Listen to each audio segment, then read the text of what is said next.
Olá, sou Delmi Carvalho, estamos aqui em mais um episódio do Empreendedor Mineiro. Agradecer a vocês que estão acompanhando a gente aqui, tá? E qualquer dúvida, feedback ou elogio, por favor, manda e-mail pra gente, tá? empreendedormineiro@somospromove.com.br. Hoje nós vamos mergulhar no mundo da tecnologia, dos dados. Hoje eu vou ter aqui o privilégio de estar com a minha querida amiga Aline aqui, cientista de dados. Vai ser maravilhoso esse momento. E você, da geração Z, que já nasceu digital, olha que coisa maravilhosa. Continua nessa pegada, estudando, aprofundando, para a perenidade da sua empregabilidade. Olha eu nasci analógico, tive que fazer o upgrade para digital, estou aqui, quero viva o mundo digital. E aí, Aline? Quem é a Aline? Olá, professor Delmi, muito feliz com o seu convite. É uma honra ter a oportunidade, de falar um pouquinho do meu empreendedorismo ao longo dessa vida. Mas vamos falar um pouquinho da Aline, antes de falar do que a Aline faz. Sou uma mulher branca, tenho 44 anos, tenho um filho de 25, sou casada, moro em Belo Horizonte, tenho algumas formações na área de design, meu mestrado é na área de design, sustentabilidade e inovação. Tenho formação na área de gestão de projetos, uma especialização em gestão de projetos, outra especialização em engenharia e inovação. E também, a minha formação base é administração, Estamos até juntos lá no CRA por causa dessa formação. Delmi, a Aline, fala um pouquinho de mim, assim, eu venho de uma trajetória bem interessante que eu acho que pode inspirar seus alunos, sabe? Eu venho de uma trajetória que eu fui mãe aos 19 anos. E assim, é bem interessante falar sobre isso, porque como mãe, a gente assume responsabilidades, muito cedo na vida. Eu gosto até de dizer que eu acho que eu cresci junto com meu filho. Ele é uma pessoa super responsável, um adulto super responsável, e ele me ensinou a ser mãe, E nesse aprendizado, tudo que eu fiz e tudo que eu almejei nessa vida foi por ele. Então, esse empreendedorismo, vinculado à tecnologia, eu sinto muito orgulho e até me emociono quando eu falo sobre isso, porque esse empreendedorismo, essa batalha nessa área de tecnologia, ele está nesse projeto comigo. É interessante o que a Aline está falando para a gente aqui, família, e ela está falando da responsabilidade, do amor dela como mãe. Olha que interessante. Mas antes eu queria te falar um negócio da Aline. A Aline é minha parceira no grupo temático de logística do Conselho Regional de Administração, e o grupo temático homenageou ela nesse mesmo dia da mulher, homenageou pelo trabalho dela, valorizou o trabalho dela. Oportunamente, eu gostaria que você falasse para a gente como é que foi essa valorização. Mas continua a sua história aí, sua história é linda, compartilha com a gente aí, faz favor. Não, e para inspirar outros estudantes, eu queria dizer que assim, meu sonho sempre foi estudar, Mas por questões sociais, questões assim questões financeiras, estudar para mim sempre foi um desafio, sabe, Delmi? E graças a Deus, eu fui agraciada com uma bolsa de estudos, por um programa, por uma política pública. E essa política pública me possibilitou estar aqui, batendo esse papo com você, porque foi abertura de porta, sabe? Essencial para eu conseguir chegar e trilhar o caminho que eu estou construindo. Que ainda há muito a se fazer, muito a caminhar, mas eu queria só enfatizar que com esforço, dedicação e resiliência, principalmente, a gente consegue alcançar os nossos sonhos e consegue formar negócios como esse, que eu acredito que no médio prazo ele realmente vai estar dando resultados muito importantes para essa lógica de desenvolvimento sustentável, para essa lógica de economia circular e o próprio ESG que a gente fala tanto aí, sabe? Mas é interessante, observa o que ela trilhou, educação. Ela estuda muito forte, é professora, ela vai falar sobre isso ainda, tá? Continua a sua história linda aí, faz favor, Aline. Bem, pois é, então eu falei quem eu sou, como eu cheguei até aqui, Bem, aonde eu estou? Estou nesse momento mestre em design, sustentabilidade e inovação pela Universidade do Estado de Minas Gerais, especialista em projetos, especialista em engenharia e inovação e administradora por base, Bem, hoje eu gosto de dizer que eu tenho uma atuação tríplice, Eu gosto de dizer que 80% do meu tempo é ser startupeira. Eu estou realmente acelerando um negócio de uma startup de base tecnológica. É o Waste Data, que é um negócio que já está assim, num processo de maturação bem interessante. A Waste Data é uma spin-off da Negócio Circular, Então, o CNPJ formal é da Negócio Circular, e dentro do projeto da Negócio Circular nasce a Waste Data. A Waste Data é uma startup totalmente voltada para o segmento de resíduos. Ela trata dados públicos e converte esses dados em informação para o mercado de resíduos. Depois eu comento com vocês com relação a essa questão do universo, das oportunidades, né, do Big Data e do Open Data que fizeram surgir esse negócio. Bem, mas então 80% do meu tempo eu sou startupeira. E nos outros 20% que sobram, eu também sou professora, estou professora em algumas instituições de ensino aqui de Minas Gerais e do Brasil, trabalhando com gestão de projetos e economia circular, né? E além disso, um pouquinho mais, né? Também sou pesquisadora, então eu pesquiso e desenvolvo pesquisas nessa área de resíduos, Big Data e Open Data, porque o objetivo aqui realmente, além de promover uma solução para o mercado, né, através de um negócio, que o meu sonho é prosperar através desse negócio, é também trazer um negócio que faça sentido para a sociedade e atue sobre os problemas que nós enfrentamos e que são demandantes por soluções urgentes. Aqui, como é que você, essa paixão sua pela economia circular, por ESG, acompanho você há alguns anos, é paixão. Como é que você chegou nesse negócio? Você fez prospecção, você estudou o mercado, pesquisou, como é que foi esse insight aí? Delmi, sua pergunta é ótima e ela vai muito de encontro a reflexões recentes que eu tenho feito da minha vida, sabe? Com relação a por que eu tô aqui, batendo esse papo com você sobre economia circular. Olha, eu te falo que eu fui guiada pela vida, sabe? Muitos momentos de frustração, negativas, né? Eu passei por muitos momentos que eu recebi muitos nãos da vida, mas todos esses nãos me trouxeram aonde eu estou e eu estou muito feliz onde eu estou. Pra você ter ideia, eu tentei entrar para o mestrado 4 vezes, eu só consegui na 4ª vez, né? E há um tempo atrás eu estava refletindo sobre essas negativas que a vida me trouxe e como que cada uma delas foi me conduzindo para onde eu estou. É como se eu sentisse que eu tinha que estar aqui, sabe? Talvez nesse lugar, nesse momento, nesse agora, batendo esse papo com você sobre esse assunto tão pertinente que o negócio da Waste Data é algo legal? Mas ele está dentro de uma realidade muito importante, muito urgente, que é a lógica, né, da crise climática, o excesso de resíduos no mundo, sabe? Então, assim, eu estou aqui nesse momento, mas pela condução da vida, porque eu começo a economia circular, ela entra na minha vida mais ou menos em 2018. Eu fui traçando uma trajetória inicialmente acadêmica, eu queria muito ser professora, e aí a vida foi me conduzindo para alguns caminhos. Eu trabalhei num determinado sindicato, lá eu aprendi algumas coisas e eu percebi alguns problemas, e eu falei assim, opa, isso é apaixonante, eu quero trabalhar com isso. E aí as coisas foram fluindo, foram acontecendo, foram surgindo novos projetos, eu fui identificando oportunidades, e aí eu fui descobrir economia circular. Mais ou menos em 2018 é quando eu faço meu primeiro curso. Imagina, Delmi, nós estamos falando de 6 anos atrás. 6 anos não, 7 anos atrás, né? Esse assunto em 2018 sequer era pensado, né? Já era discutido academicamente, já tinha alguns artigos científicos, mas muito raso, muito superficial, né? E eu fui resiliente com relação a acreditar no potencial de tudo isso.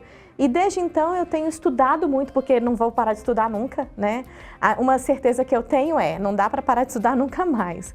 Porque se a gente quer ser bom naquilo que a gente se propõe, né? A gente tem que estar sempre aprendendo, sempre se propondo a ampliar o nosso mundo de visão, nossa cosmovisão, né? Para que a gente consiga alcançar novos patamares de saber, né? Então, é basicamente isso. Desde 2018 até então, a economia circular entra na minha vida, me apaixonei por esse tema e estou aí. É interessante a sua paixão. Nós, os dois, nos identificamos muito nessa pegada, que eu fiz uma pós de logística, eu fiz o meu mestrado, eu defendi em 2012, hein? Aí eu fui discutir comportamento do consumidor e logística reversa. Legal. Eu estive com o professor Paulo Leite, eu levei ele num debate em São Paulo, e eu falava, professor, você era um zumbi, que o primeiro livro de logística reversa é do Paulo Leite, naquela época. E eu entendo que dentro do nosso metro quadrado nós temos que fazer o que nós estamos fazendo. Sim. Nós temos que provocar o pensar e rever alguns modelos de negócio, rever o que a gente pode fazer um pouco dentro dessa pegada da economia circular, que eu acho que e você fala muito dessa resiliência sua. Fala um pouco conceitual da economia circular, só para nivelar o pessoal, que eu acho que nem todo mundo está bem nivelado. Me ajuda aí, faz favor. Claro, vai ser um prazer. Bem, pessoal, nós vivemos num modelo econômico que nós chamamos de modelo econômico linear. Por que linear? Porque ele é em formato de linha, né? Nós vamos lá, extraímos os recursos da natureza, esses recursos são direcionados, né, para as fábricas, elas criam produtos, esses produtos são distribuídos, eles são vendidos, consumidos e por fim, né, do ato de consumo, nós descartamos esses produtos que vêm lá da nossa natureza. Esses produtos descartados, eles vão parar no aterro sanitário, na maioria das vezes, né? Então, a gente precisa sair dessa lógica linear, dessa lógica de linha, onde a questão do resíduo, ela morre no aterro sanitário. O conceito de economia circular, ele nos faz pensar numa lógica de ciclo fechado, numa lógica circular, onde a gente, ao final do processo do ato de consumo, a gente consiga direcionar aquele resíduo novamente para a cadeia produtiva. Então, pensar em economia circular é pensar em ciclo fechado. Mas aí isso envolve várias questões. Isso envolve o redesenho dos modelos de negócio, isso envolve o próprio projeto de produto, né? Então, a gente tem que pensar que se existe lixo no final do ato de consumo, nós falhamos no design. Então a gente precisa pensar muito nisso. Todo lixo é um erro de design. E aí é importante voltar a bola para os profissionais do agora. Porque os profissionais do agora, eles precisam projetar para essa lógica circular. E eu estou falando de engenheiros, eu estou falando de administradores, eu estou falando de qualquer atividade que venha a promover algum tipo de produto ou serviço no mercado. A gente precisa desenvolver projetos considerando essa lógica do final do ciclo de vida daquele recurso que vai ser utilizado, porque a gente já enfrenta, Delmi, sérios problemas com relação às reservas naturais. E é interessante na hora que você fala de lixo, o Brasil é o quarto maior produtor mundial de lixo. O Brasil é sétima posição em população. Dá nó na cabeça da gente, né? Dá. Quando a gente vai num aterro, tem alguma coisa errada nisso aí. E aí, como que a gente poderia trabalhar antes do aterro? O que está faltando, sabe? Assim, me gera uma inquietação.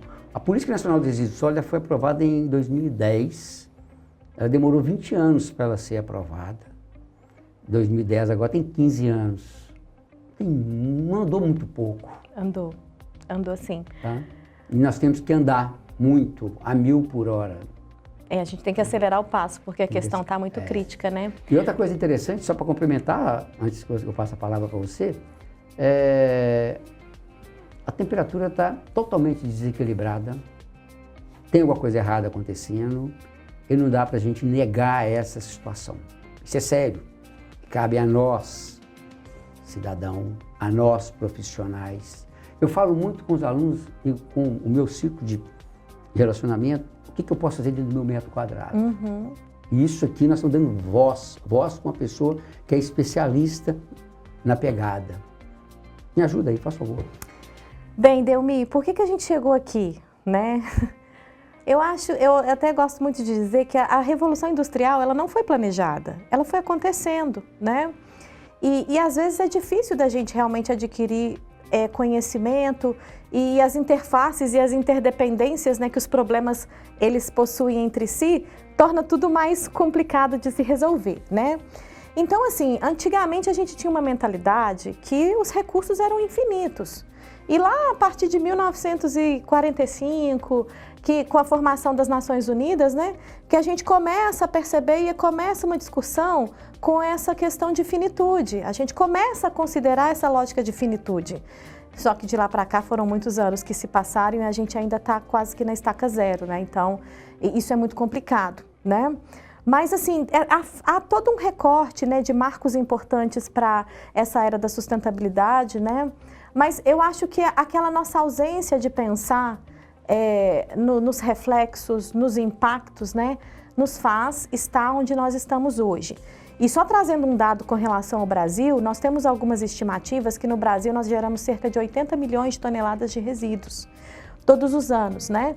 E pegando um gancho na sua fala, né, com relação à contribuição pessoal de cada um, a gente tem uma média hoje que cada cidadão brasileiro, ele gera em média 1 quilo de resíduo todos os dias, né? Isso é muito sério. Isso dá margem para vários questionamentos, isso é um ponto. Então, assim, a gente precisa de informação para compreender os nossos contextos, né? Porque a partir de informação a gente consegue tomar algum tipo de decisão, a gente consegue trazer algum tipo de intervenção dentro dos problemas que a gente enfrenta.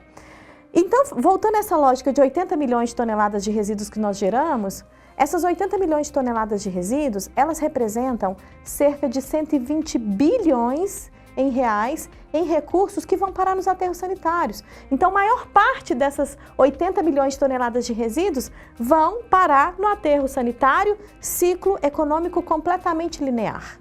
E eu estou falando de valor. Economia circular, gente, nada mais é que recuperar valores perdidos. E valor perdido, eu acabei de dizer, ó, a quantificação dessas 80 milhões de toneladas de resíduos que vão para os aterros sanitários representam 120 bilhões de reais. Estamos rasgando dinheiro porque não conseguimos avançar com o conhecimento necessário para não falhar na etapa de design, né, que é no momento de concepção do produto.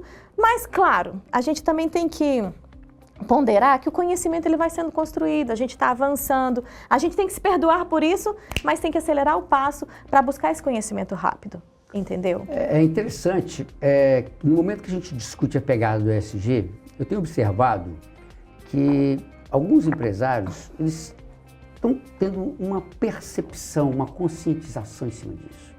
Eu falo muito o seguinte, as empresas precisam de gente para produzir, gente para consumir, é preciso meio ambiente para poder buscar insumo para ela produzir e é preciso ganhar dinheiro. E ela tem que equilibrar isso. Equilibrar tudo isso. Então eu estou sentindo que existe um movimento, mas é um movimento lento nesse sentido. Por isso que a gente tem que dar voz e mudar isso um pouco. Sim. E aí eu queria te fazer uma outra pergunta, 2 perguntas. Primeiro como é que você está vendo essas grandes empresas nesse movimento? Porque, gente, ESG não é moda, é sério, é coisa séria, coisa para adulto na sala. Não é para brincar, não.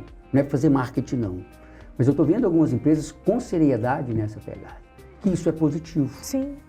Como é que você está vendo essas empresas? E essas empresas, elas vão dar eco no sentido da competitividade. E não é só aqui, não. É no mundo. Tem empresas pensando nisso, porque como é que a perenidade da empresa, como que vai ser? Ela vai precisar de gente para trabalhar, gente para consumir e meio ambiente. Se ela danifica tudo, ela não vai ganhar dinheiro. Sim. Então, tem que ter essa pegada. E essa pegada, igual você falou, é com dados. Sim, com dados. E dados, olha só, galera, eu falei da geração Z, dados. Então, indiferente da profissão, indiferente do que você está estudando, dados. Dados vai te dar poder, vai te dar condição, sabe de quê? De se analisar cenários, tendências e tomar decisões, com certeza, assertivas. Posso falar? Bem, o que eu percebo do movimento das empresas, Delmi? Eu percebo, dentro da economia circular, um elemento fundamental é essa questão relacionada, né, a criar condições sistêmicas, facilitadoras e favoráveis para que a economia circular aconteça, né? Empresas de grande porte, elas protagonizam, elas lideram esse movimento, né? Então, empresas de porte maior, elas assumem um papel muito importante porque elas ajudam a influenciar a própria cadeia, né? Então, é importantíssimo que elas façam isso. Mas tem que ser verdadeiro, tem que ser genuíno, né? Porque o mercado, ele está sendo pressionado, né, a entregar aí os seus indicadores de ESG, né, que estão totalmente relacionados à lógica do desenvolvimento sustentável. É muito interessante e curioso como que a gente pode perceber isso, né? A gente tem lá os Objetivos do Desenvolvimento Sustentável definidos em ordem global, mas o impacto local, ele é feito pelas empresas e pelas pessoas, claro, né? Nós também, como cidadãos, temos como contribuir nesse sentido. Então, assim, elas têm esse importante papel de liderar a mudança e levar isso para sua cadeia, mas, como eu disse, tem que ser genuíno, porque, assim, existem alguns relatórios de impacto, né, e de análise, tem muita coisa que está no discurso, Delmi. E isso precisa ser genuíno. Eu lembro que eu acessei uma pesquisa há um tempo atrás, eu até falo dessa pesquisa em palestras e tal, que 25% das empresas, em média, elas declaram abertamente que exercem algum tipo de atividade que preconizam a lógica do desenvolvimento sustentável. Mas quando você aprofunda, apenas 1/4 dessas 25% fazem algo efetivo.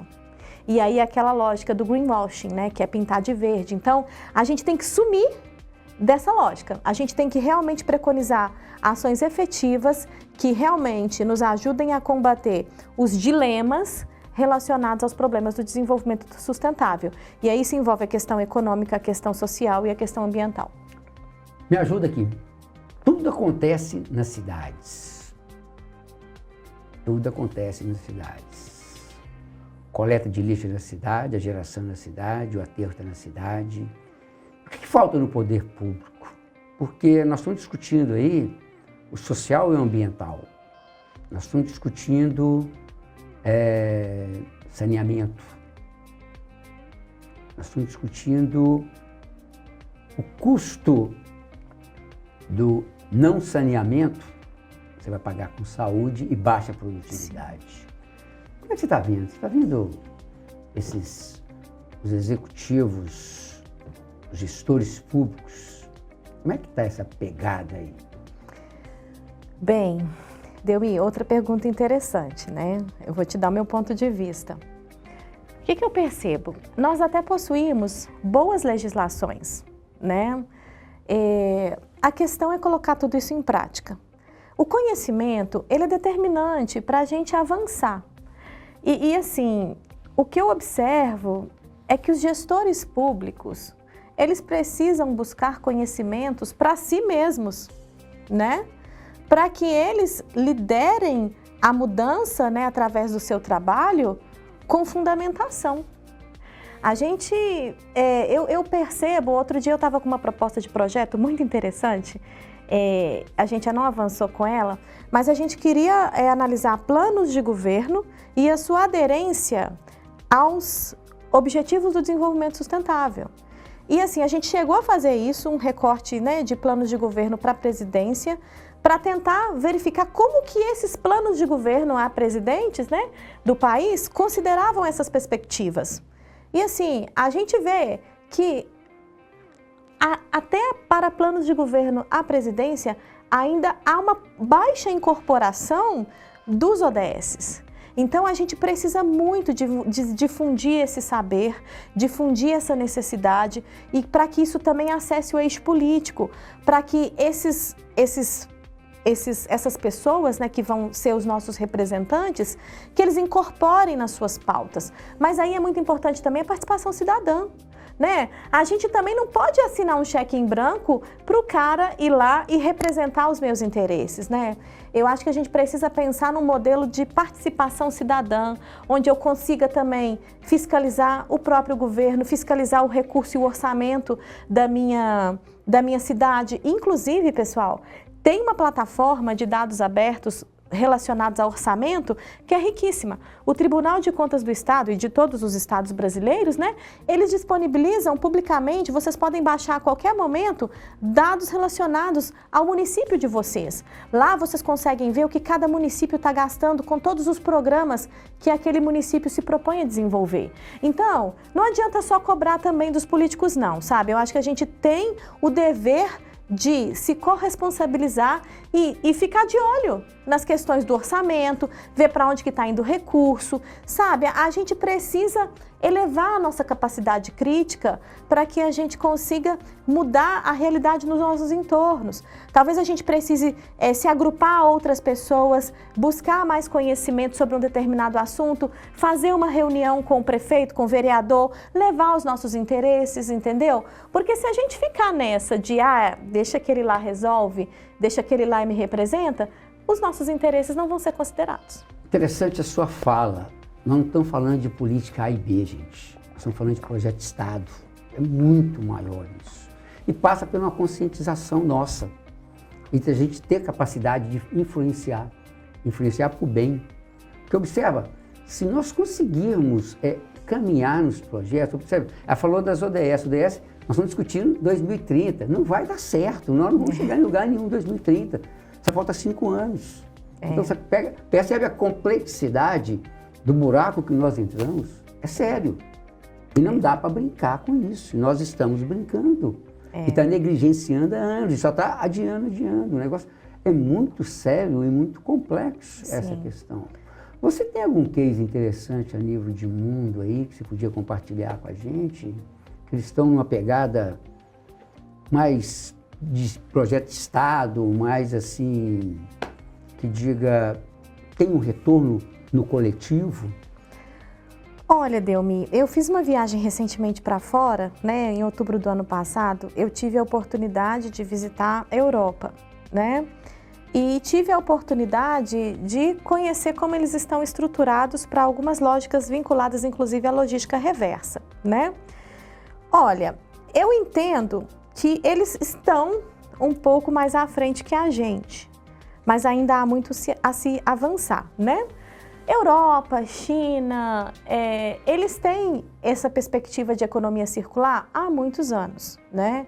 E, se eu não me engano, a política de economia circular chinesa, ela é de 2003, né? Isso até justifica onde a China está, né? Por mais que ela produza muito, mas em termos de nação, o que ela representa para o mundo, né? Ela é pioneira em muitas questões, né? Mas assim, então assim, essa lógica, essa discussão de economia circular, ela é muito bem estruturada em países europeus, né, na própria China. Então existem aí planos, tem o plano europeu, né, dessa lógica aí de sustentabilidade. E o que eu vi lá fora? Eu vi uma coisa muito interessante, mas isso também, a gente tem que tropicalizar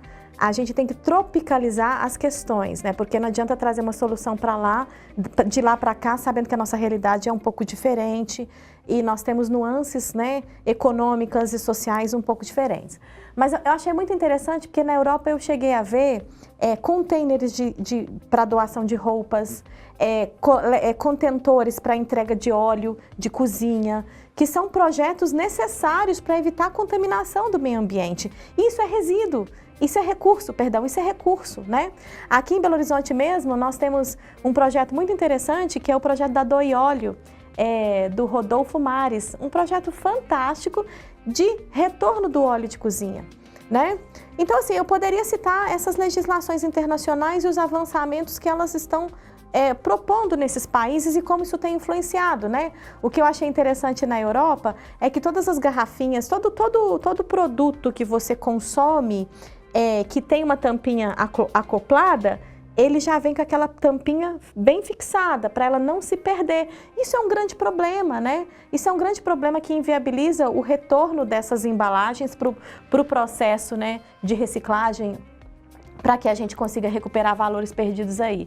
Então, eu poderia citar, né, como casos aí, essas instituições governamentais, né, desses países que formam leis, que inclusive são leis das quais a gente inclusive se inspira para formar as nossas. É interessante que, considerando o nosso tempo aqui no Brasil, a condição da nossa infraestrutura e o tempo de existência deles e da condição de infraestrutura, de economia, tem um desequilíbrio aí, que a nossa desigualdade é muito grande. Sim. E você falou do Rodolfo. Rodolfo, eu consegui implantar esse projeto lá no meu condomínio. Que legal.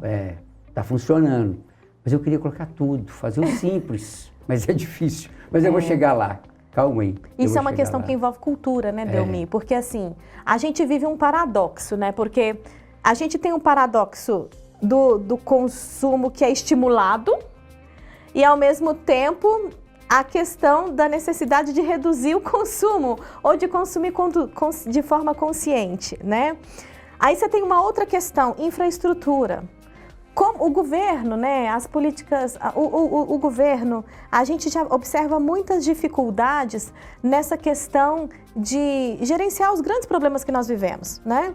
E aí imagina você trazer mais uma demanda que é relacionada à questão do resíduo, né? Mas você trouxe uma questão muito interessante, né? Essa questão do resíduo, ela está totalmente vinculada à saúde pública, né? Então a gente precisa agir de forma mais inteligente, né? Mas para eu estimular uma cultura de descarte consciente, de descarte não, né? De destinação consciente do resíduo, eu preciso trazer infraestrutura. Aí eu daria o exemplo para vocês da logística reversa de medicamentos, né? A logística reversa de medicamentos, ela preconiza que em cidades com mais de 100 mil habitantes, a gente tenha aí pelo menos um ponto de entrega voluntária de medicamentos para cada 10 mil habitantes. Então, numa cidade de 400 mil habitantes, você tem que ter pelo menos 40 pontos. É difícil estruturar isso. É difícil fazer todo mundo nessa cadeia compreender a sua responsabilidade. É difícil fiscalizar tudo isso. Só que a sociedade nem imagina a gravidade de não separar corretamente os seus medicamentos. A gente nem imagina que até 2050 nós vamos enfrentar 50 milhões de mortes em decorrência do fortalecimento bacteriano. E o descarte inadequado de medicamento contribui para esse problema. Não é ele sozinho, né? Claro que a metabolização do nosso organismo leva o medicamento para o meio ambiente, a própria poluição que vem das indústrias, tudo isso leva medicamentos para o meio ambiente, né? Mas se a gente não for trabalhando cada um dos pontos, como que a gente vai ter uma solução? É interessante o que ela está falando, gente, é criar canal reverso. Não adianta eu, isoladamente, separei. E aí, aonde que eu vou fazer a destinação? E eu acho que o poder público deveria ter um papel importante nisso aí. Eu acho que deveria estimular essa cadeia, a reversa. Esse é um assunto longo que a gente teria que estar discutindo aí, tá? Daria uma outra entrevista. Mas eu queria outra coisa aqui, conversar com você aqui. O seu negócio, você está escalando ou você vai pivotar? Você vai mudar o modelo de negócio? Fala um pouco do seu negócio, porque o negócio dela, gente, está ligado a dados dentro da economia circular. E você tem que ganhar dinheiro com esse negócio. Como é que está? Como é que está essa curiosidade aí? Você podia compartilhar com a gente.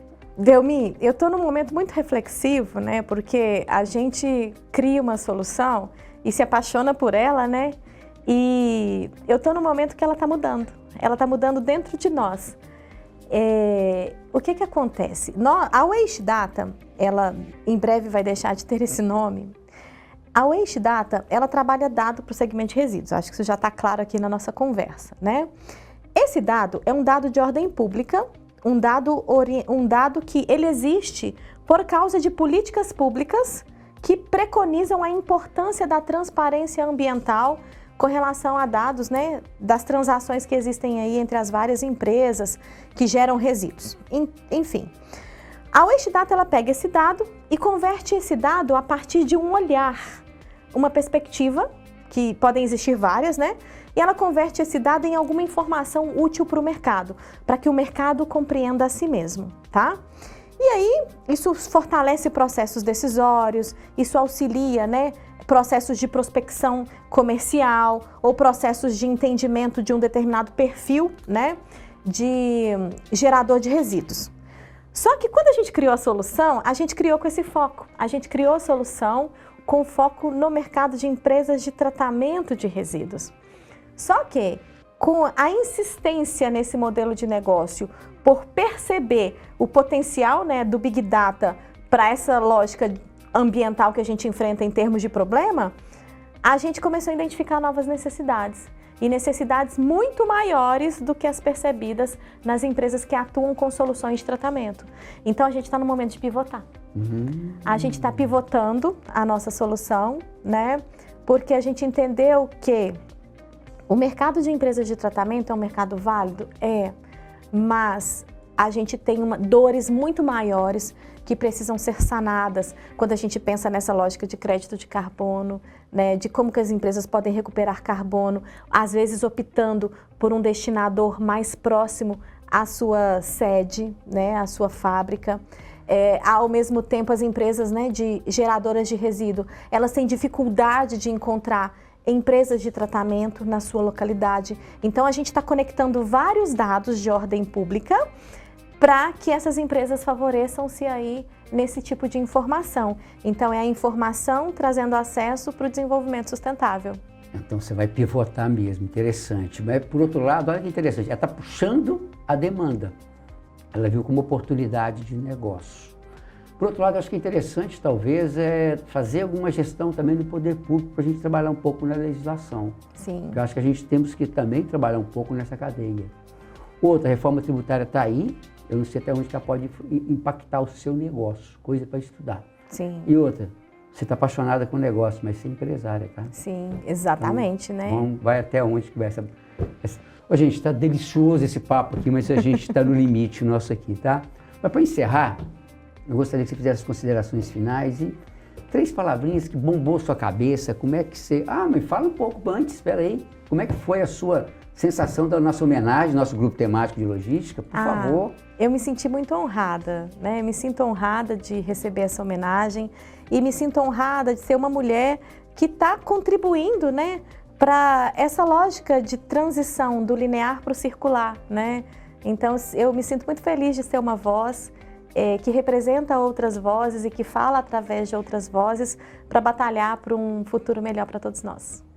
E aí, 3 palavrinhas para a gente encerrar aqui. O que bombou sua cabeça aí, por favor? Esse momento. Gente, esse momento aqui é mágico, né? Informação de alto nível, cientista de dado, está preocupada com a questão do meio ambiente. Eu acho que isso é um tesouro para nós que entendemos o valor da informação e o valor das questões ambientais. Por favor. Bem, Delmi, eu queria fechar com uma frase do Robert Swan. Ele traz uma reflexão muito importante sobre essa lógica de problemática climática, né? Robert Swan fala assim que a maior ameaça com relação a essa questão, né, dos problemas ambientais que nós enfrentamos é achar que outra pessoa vai resolver, né? E a gente precisa refletir muito sobre isso, porque todos nós, seja eu no meu papel Aline pessoa ou seja Aline profissional, todos nós temos algo a fazer para contribuir para essa lógica toda. Nós somos 8 bilhões de pessoas nesse planeta. Se cada um assumir a sua responsabilidade, a gente tem condições de intervir sobre ela. Consciência, metro quadrado, ele é nosso. Acho que é importante, tá? O nosso programa vai ficar por aqui. Eu gostaria de agradecer a vocês que estão acompanhando a gente aí, tá? Qualquer dúvida, não esquece de mandar e-mail pra gente não, tá? empreendedormineiro@somospromove.com.br. Gratidão, Aline, por esse momento. Um beijo no coração de vocês, da minha querida amada, minhas 2 filhotas e do meu querido netinho. Obrigada, Delmi.